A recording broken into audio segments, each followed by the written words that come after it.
producer of the National Black Theater Festival. I'd like to welcome you to my Harlem Portraits on Holy Ground 2022. This is the 17th biennial National Black Theater Festival. It's founded by Larry Leon Hamlin in 1989. We attract upwards of 60,000 people to Winston Salem, have generated over $235 million for the economy, and we're coming back strong in 2022. We actually had to cancel the 2021 festival, but the energy and excitement, everybody has been longing for that reunion this year. We honored Ben Vereen, Lifetime Achievement. Chester Gregory is back to do The Eve of Jackie. The last time is the final time he will perform that play anywhere. Harry Lennix, the list goes on and on. Don Lewis. We've been having a great week. We're halfway in. The crowds are out. The shows are pumping. We're having a great time. Make sure you're back here in 2024 for the National Black Theater Festival. We're coming back strong. Thank you, Black Theater, for making this happen. This is Holy Ground. And you are the director, the artistic director for North Carolina Black Theater Repertory? I am the producing artistic director of the North Carolina Black Repertory Company. We actually produce the National Black Theater Festival. We also do a season of shows. Our season this year is we have 2 shows at the festival, 3 shows actually. We have a world premiere, Succession by Charles White. That's the first world premiere of the National Black Theater Festival ever. Freedom Summer by Cynthia Grace Robinson, and The Golden Tales of Hip Hop by Charles Burks, which features members of our teen theater ensemble. And after a 2.5-year delay in late February, early March, we'll do the world premiere of Phenomenal Woman by Angelica Cherie. That's based on the life of Dr. Maya Angelou, who was actually the first chairperson of the National Black Theater Festival. So it's only fitting that we be the premier location of the first play really dealing with our lives. Thank you so much to Jackie Alexander for welcoming us here in the holy ground of Black Theater. Thank you. Good afternoon. Great to be with you. Mr. Harry Lennix.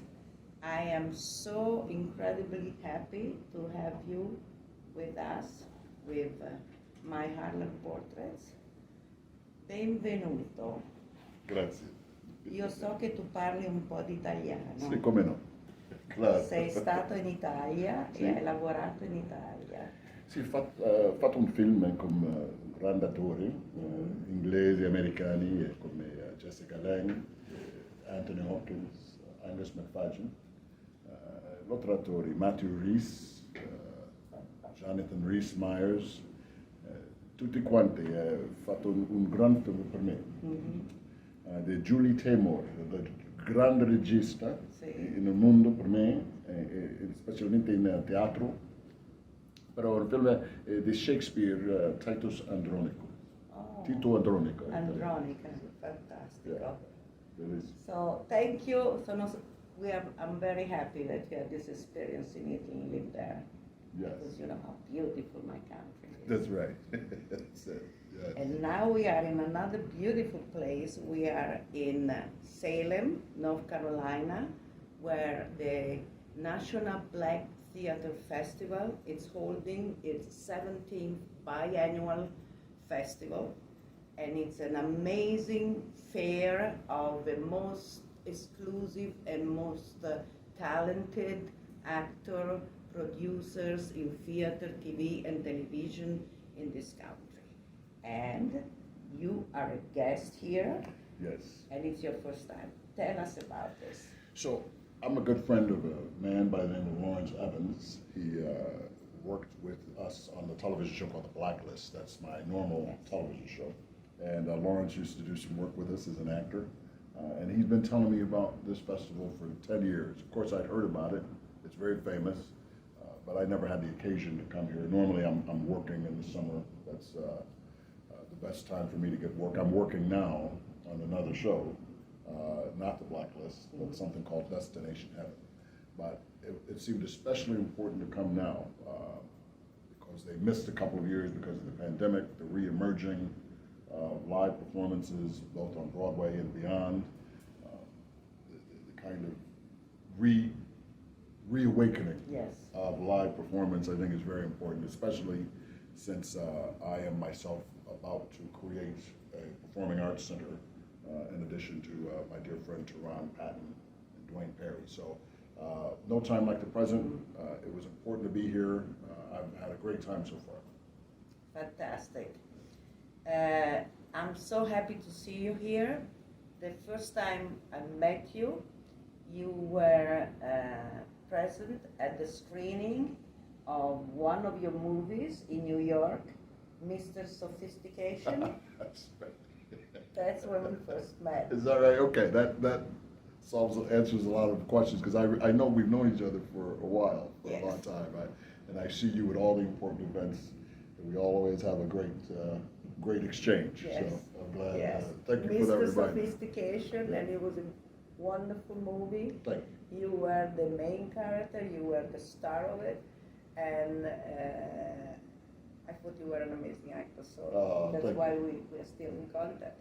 Thank you. And tell me about, in your career, you have an amazing career. You started with Heartbeats. Well, Five Heartbeats was one of my first movies I ever went in, played in.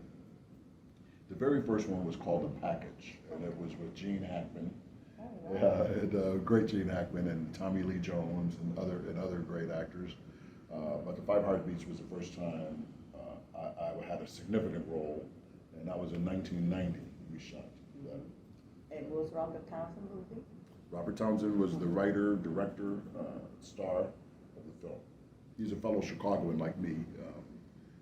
He's from a different side of town, but you know, Chicagoans all hang out together. We're all good friends. Fantastic.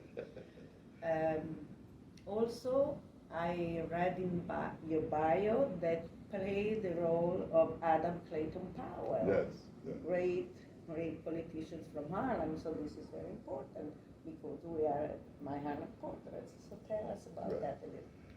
Well, the great Adam Clayton Powell is perhaps the most underrated, underestimated hero, lion of American politics. Without Harold Washington,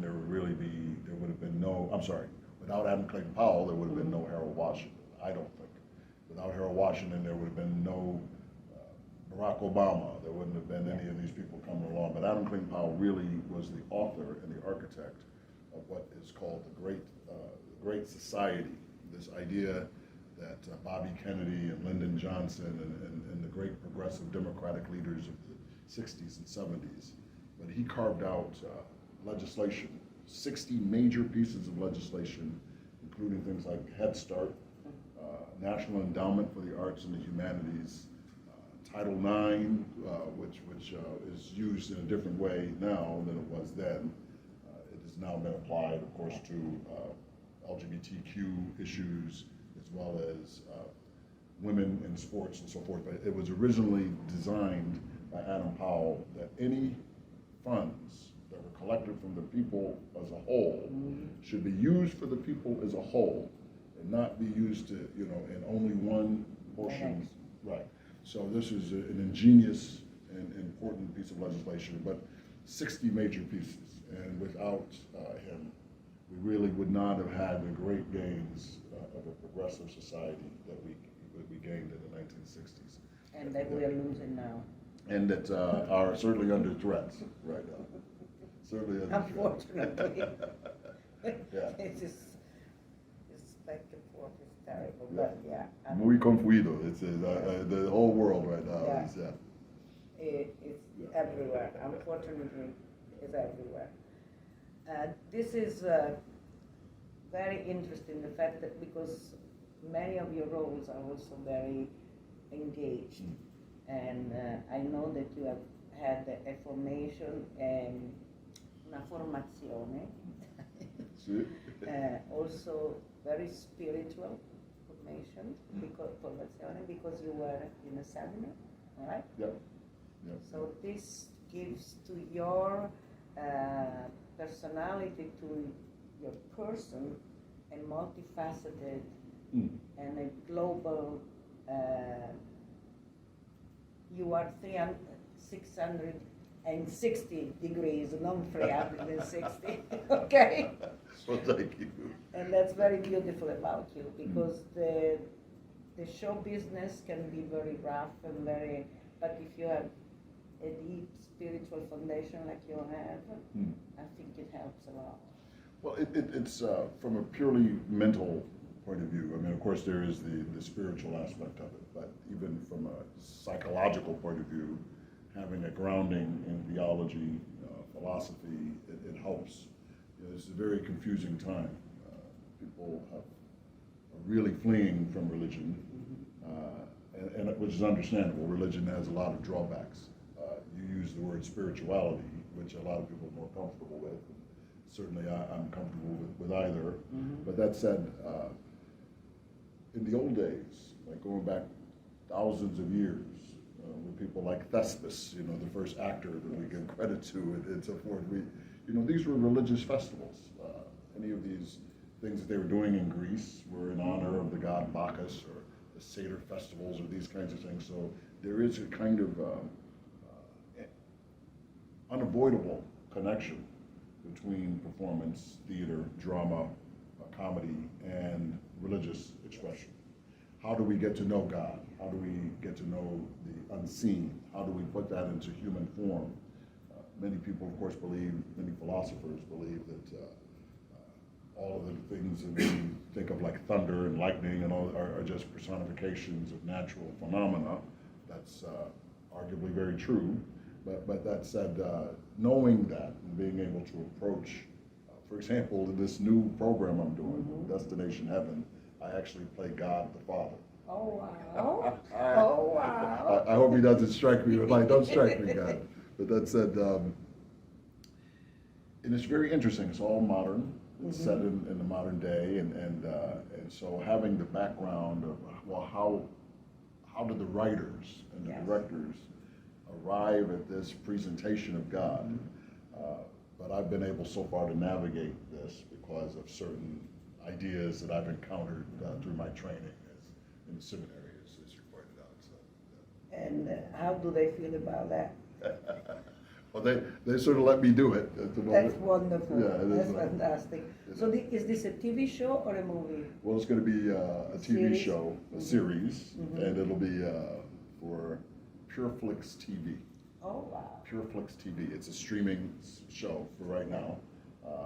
We don't know when it's going to air, but I'm excited about it, and hope that people enjoy it. It sounds really exciting. Yeah. So you have to let us know when it's I airing, certainly will. okay? So I would like now to talk about your art center that you're creating, because this sounds like an amazing endeavor that you have started. Tell us about that. Well, in Chicago, right? So a couple of years ago, yes, it's in Chicago on the south side in a place called Bronzeville, which is sort of the Harlem of Chicago in its way. And where Michelle Obama comes from, right? she's from South side. She's from the south side. Yeah. From a different neighborhood. I think she might be from Morgan Park or something. But I don't think they live in Bronzeville now, where they have a house there. That said, a few years ago, my friend Sharon Patton, whose name I mentioned earlier, was the head of a theater company, and she said, you know, we want a building, we want a space of our own. Exactly. There's only 7 black theater companies, brick and mortar companies, that have their own spaces. I found that out yesterday. It used to be 8, I think. But that said, this will now be 8. But we wanted to build a home on the south side that is state of the art. Most of the theaters over there are not appropriate in terms of, some of them are too big, some are too small, some are antiquated and falling apart, God bless them. So we wanted to build something that would stand and last and would be a central home for many companies. So not just one theater company, but we will be able to rent out, bring in shows for anyone on the south side who wants to have a state-of-the-art facility. So we will have tenants such as Congo Square Theater Company, a dance company called Nezra Dance Company. But what we really are modeling ourselves on is the Lincoln Center for the Performing Arts. Yes. And so I say that this is the Black Lincoln Center insofar as it's an entire campus. So in addition to the Performing Arts Center, we will have a museum which will archive, showcase, exhibit, produce productions. So you'll be able to see whatever play that say Hattie Lou Theater is done. You'll be able to pull that up. You'll be able to see the costumes from movies, anything that you would have at a cultural museum. But the museum will be partly educational, of course, Yes. partly to produce shows. It will have its own little theater space.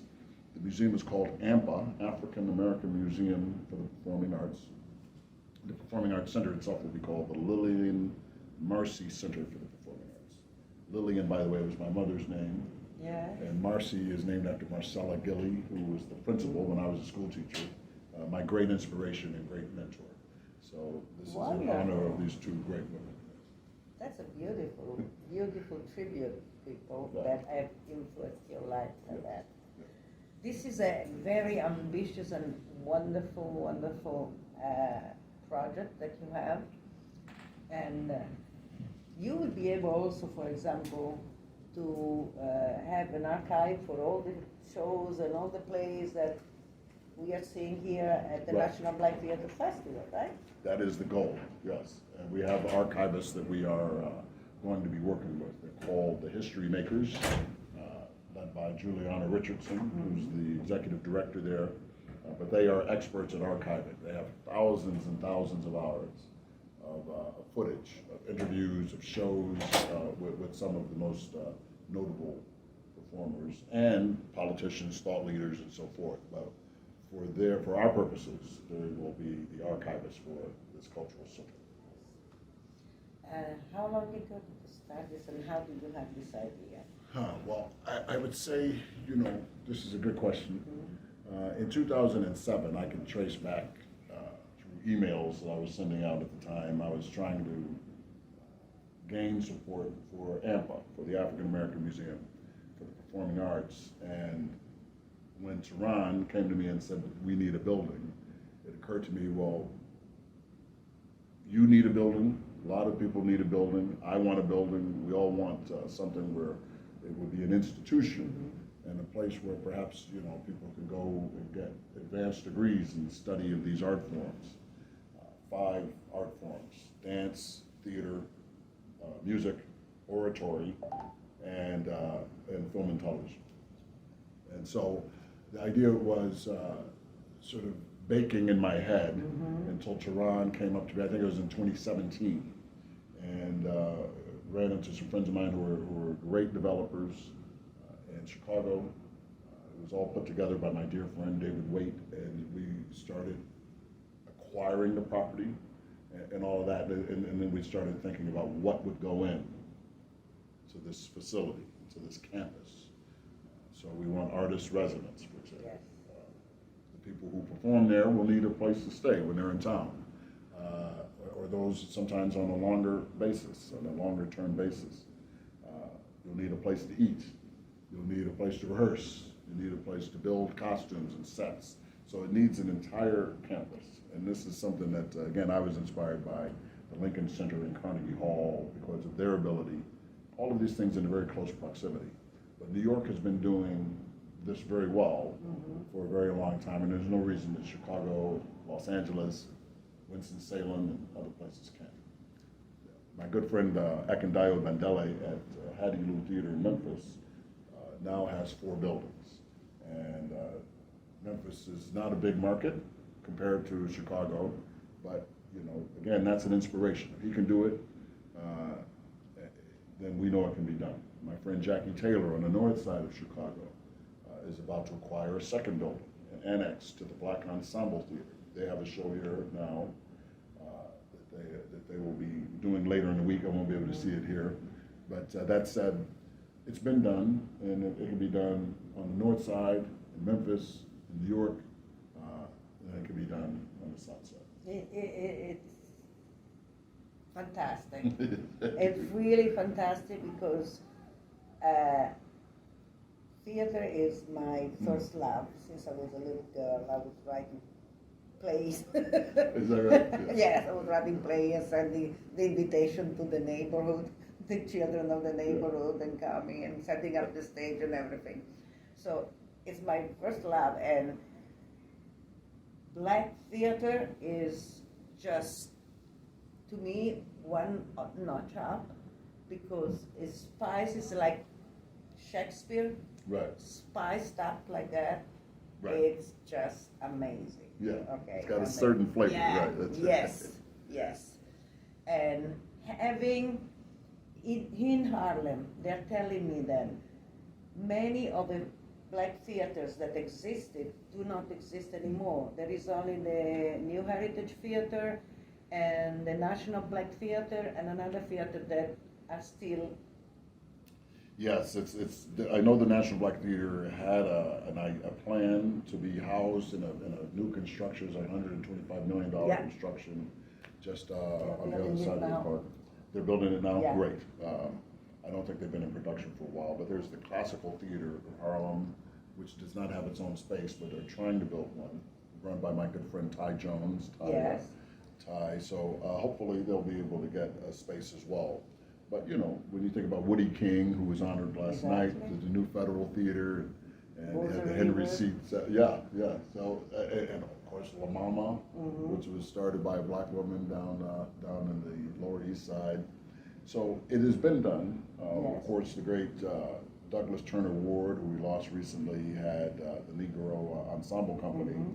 But these are, you know, so as I say, They don't have a building. they don't have the Yeah, building. that's the point. Right, and so, and that's the issue with a lot of, so for there only to be 7 existing theater companies is not acceptable, and we can do something about that. Exactly. And Ty Jones, I just saw his performance of the 12th Night. Oh, okay. Wow. In an Afrofuturistic setting. Wonderful. wonderful. Absolutely Yeah, incredible. yeah. I see their performance every year because they're amazing. They're great, they're really great. So yes, and they do need a building because it's incredible that with all the work they do and the amazing actors and actresses and dancers and choreographer Mhm. and set design and everything. And it's a product production to me. Yes, It's at that level. I agree. They have the heart, the intention, the ambition that is necessary. You know, and I guess I would love to say this, Maria, is that you know, there's a great movement now going toward changing, reconfiguring, rethinking, as it were, established, older, predominantly white institutions. Yeah. To wit, say, Steppenwolf Theater, and other theater companies in the United States. There's a push on Broadway to sort of to blacken up, if you will, existing theater companies, and I think that that's interesting, but I think it would be preferable to start our own theater companies, and instead of trying to make a circle into a square, to build a square and let the circle be the circle. And so this is our idea, and I hope it's one that catches on. I think that this sense of entitlement that this generation coming up now has, in terms of, hey, undo 400 years of an experience here in the United States of America. Don't call, for lack of a better term, don't call a banana a banana. Mm-hmm. I could have said something else, but Yes. you know, but I think that this is dangerous because you cannot fundamentally change the brain, the heart, the soul. Doesn't change that quickly. Instead of trying to think of something as something it is not, it would be better to build the thing that it is. This is, again, a very old idea that goes back, it's Platonic in its way. It's certainly Aristotelian, that there's a world of forms where the essence of something exists in a pure form in some space, as Plato called it, the world of forms. And there, those essences, the pure thing, cannot be corrupted, it cannot die, it cannot fade away. Yes. Aristotle improved upon this idea, if you will, in his idea of entelechy, that is, there's something that has a form that is so perfect, that is designed, that form and function meld precisely. And so that's really what we're trying to create here. Wonderful. It's so inspiring what you're saying because it's what is needed, absolutely what is needed. A center that encompasses everything. Right. That's what it is. Everything that we have contributed to the American equation, and black people have the unique bragging right to say that in the United States, everything that exists culturally, such as our theater, our dance, our music, was all based in Western European ideals. Some Eastern European as well, but that's our Asian. But things that were imported, things that were sort of brought in. But the only thing that's homegrown in terms of culture, performing arts, music, dance, that is original and inherent to the United States of America is black. And for there to be no institution that honors that and that recognizes that, again, is unacceptable. And I think this is an idea whose time has come. Yes, it's fundamental what you're doing. Thank you so much for that. When do you think this is going to start being fruition? Well, our goal is, again, everything is, in Chicago and possibly all of America, everything is political. But Yes. That said, we were greatly gifted by the state of Illinois, who gave the largest such grant of $26 million several months ago. That money has not yet been appropriated. We're working on that. Our goal is to start building, is to do the build out in the first quarter of 2023. So hopefully in Very soon. 4 or 5 months, you and I will be talking, and we'll be wearing hard hats and looking at this thing get built up around us. Okay, I'm gonna call back on you and say, hey Harry, how is it going? Yeah. And you tell me the progress of this amazing project you have and this vision that Yeah. is gonna be a concrete thing. Yes, well, it'll be something to talk about. You have my number. We will keep you up to date on what's going on. Absolutely. Yeah. Thank you so much for this conversation, for the time you gave me here at the National Black Theater Festival, where there is so much going on that nobody's got time for anything else, but you gave me your time. Yes, I well, really appreciate it's that. great to talk to you. Mi fa piacere. Grazie Yeah, molte, yeah. sei stato favoloso avermi concesso questo momento di pausa in questo festival così denso di sorprese e di avvenimenti meravigliosi. Grazie per questo. E spero di rivederti in Italia per un prossimo film anche. Sì, anch'io. Ok? We'll do it.